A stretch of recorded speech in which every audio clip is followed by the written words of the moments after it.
I'm Efemia, and I work as a writer, a fiction writer, and a literary critic and an editor. And I'm half Zambian, half Ghanaian, but I've lived all over the world. And so I find that I often operate in liminal spaces, and often on the periphery. And in my work, what I try to do is take things from the periphery and move them to the center. Because if you rely on established institutions, or if you would rely on someone else to try and center you, it just never happens. It never happens quickly enough, and it never happens in the right way. And so in my work, I try to readjust the gaze and to center people, experiences, and my own experience that hasn't necessarily been talked about. So in both of my countries, it's very, very illegal to be gay. As in, if you are gay, there are lots of things that happen. So it's very likely that your parents will send you to go and get exorcised, or your parents will abandon you, or I even have friends in Zambia, for example, who have been held hostage, and their parents have been extorted for ransom money and threatened to out them and their entire family. So there isn't the sort of freedom that we have in South Africa. I submitted this essay for what's called the Gerald Clark Prize, and Gerald Clark was a gay writer, and he died of HIV/AIDS in the 90s in South Africa. And it's a prize that they run every year to try and collect artwork, photography, plays, poetry, and writing from queer writers about queer issues in Africa. And every year they really struggle to find entries. They really, really do. And I really encourage you here who are creative people to submit and take the chance on having your work being displayed. If there is a security issue, they're happy to use a pseudonym or anything like that, but it is just a platform, to get the kind of exposure that you feel your work deserves. So I wrote this essay a couple of years ago when I was going through a very dark time. I've struggled quite badly in my life with mental health issues and family issues. As things are named, they lose their mystery and their power, but until they are named, it is as if they do not exist. My experience as a bisexual femme woman is murdered out. I don't exist for most people. I have long hair and visible breasts with my lipstick collection, jewelry, skirts, and lack of interest in sports, cars, or carpentry. I pass as straight to the general public. They don't have the right words for me, as I don't fit into their bank of cliches. This is not the droid they're looking for. The framework of heteronormativity refuses to recognize queer as perpetual excitement, what Maggie describes as a swirling maelstrom of resistance against various forms of oppression, shape-shifting placeholder that includes all types of people, orientations, sexual preferences, and struggles. Seldom is queerness depicted as gay in the happy sense of the word, and happy queerness is something I don't get to experience that often. The general public strung out on heteronormativity assume I'm straight, or just tell me I am, or can be. They say things like, "You're bi, you could bring so much disease into our lesbian community, fucking guys as well. That's so selfish." Seriously? I feel like this is something you're going to get over eventually. Or, "I don't want to be dubbed for a chick, hey?" Or, "This is a perversion only Jesus can heal. I know this is not your portion." "Oh, Irano, the blood of the lamb, I beg." Or, "Greedy aren't we? Just pick one." When Harry starts taking testosterone, Maggie says, visibility makes possible, but it also disciplines. So mostly out of convenience, I shut the queer part of my life away. Ironically, I am simultaneously desperate to be seen, but also to hide. I am hidden by my own mouth silence. Garden variety homosexuals get to come out once. Any other queer has to convert the world over and over again.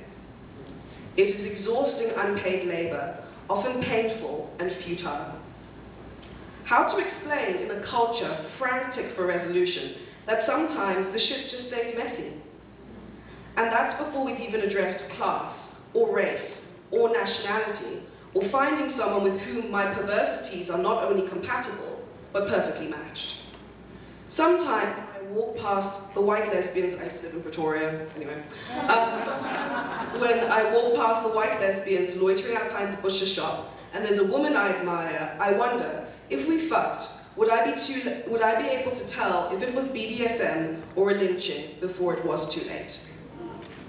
I mean, I think it's interesting for me because I think that what South Africa did is South Africa formalized, I mean, it's always a bit tricky to use gay rights because it isn't actually, it's really just the same human rights everyone has are actually afforded to everyone. So they aren't actually special rights, it's just making sure that everyone in the society has the rights that they deserve to have. But those rights were enshrined from the beginning in 1994. But I think part of the problem is that there was not a grassroots initiative. So you can make a law at the top, and people will follow the law to a certain degree, but you don't actually conscientize people and go through a grassroots actual acceptance. And I think that's why, in the South African context, it's been quite difficult. I mean, in Ghana, there's a huge drive of evangelical Christians from the United States, and they actually pour money into the country to promote anti-gay messages. And it's used as like a scapegoating technique that, you know, gay people are, I mean, some of the things are actually so bizarre that they say that you either want to laugh or you want to cry, but there was a huge thing in Ghana about how gay people are forcing the cost of nappies to rise because they're using them. And they're these completely insane ideas. But what's interesting is when you actually go back, and I think this relates to what you're talking about with the family, when you actually go back, and now that my mum's side of the family know that I'm bi, they know that I'm out, and they found out, they felt in a very awkward way. So when I got nominated for an international prize, it was suddenly like a global thing. It was on BBC, I was on radio, I was on TV. It's not like I actually went to them.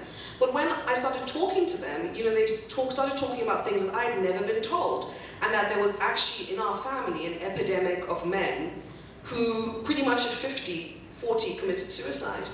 And that's why there were so many women in our family. And if you actually look at it, a lot of them were gay men. They were gay men. And these things only start to come out if someone begins to speak. And then I also learned about how in pre-colonial times, gay and straight and queer, and relating to what you were saying about language, are tricky in the African context. Because there are a lot of types of sexuality, types of relationships that we have that don't fit that very westernized style. So in rural Ghanaian fishing villages, it was very, very common amongst the Tree people for a man to have a family who he looked after, but to have a lover who was male. They do not consider themselves gay.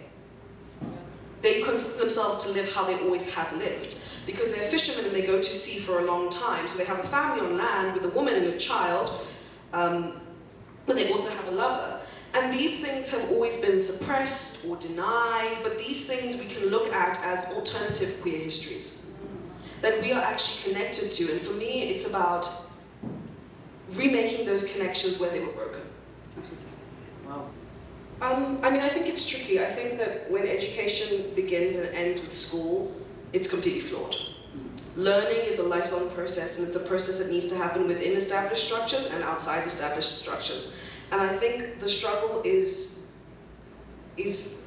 trying to get people trying to get the message and trying to get knowledge out to people who are so disenfranchised and who, because education has become this kind of tool that you just get educated so you can get a degree so you can get a job. Yeah. And that's it. The university is not there to nourish you, it is not there to help you think differently, it's a machine to process you.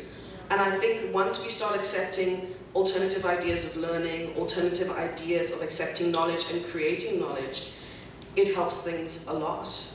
But I mean, it's tricky to do. I mean, even in my own family, I mean, my mother would never come to an event like this, never, ever, ever, she would not. And neither would my father as well. And it's very hard to have those kind of conversations with people who are very close to you. In fact, I actually almost find it easier to have these conversations with people who are strangers. So it's very difficult, and I don't know how you entirely manage, but I do think that it's a slow process, but it does happen over time. It really does. I mean, my parents are very religious, very conservative. Like, they don't even believe in sperm donors and egg donors because they feel they fuel the rise of single mothers who destroy society. Like, they're out there. They are out there. But even my mother now has an idea that people use different pronouns. She has an idea, she doesn't know exactly what it's about, and she doesn't respect them, but she does know. And that's more than she knew 5 years ago, and that's way more than she knew 10 years ago.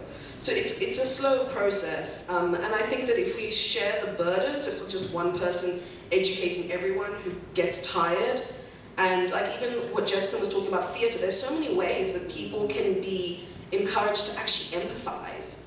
And I always say to people, you don't have to connect with me because of my sexuality or anything like that. No matter who you meet, you can connect with them on a human level. There's something you can connect with that person with, and I think it's just what people need to try, connecting with whatever they can with other human beings, and that helps things along. I mean, of course, I would love the curriculum to be very different and be way more queer, but, you know, I don't know. You work with schools, you would know a bit better. I agree, I completely agree with Landa. I think for my parents it's actually gotten worse the more successful I become. They feel the more embarrassing I am. That, you know, for them really they talk about embarrassment and shame.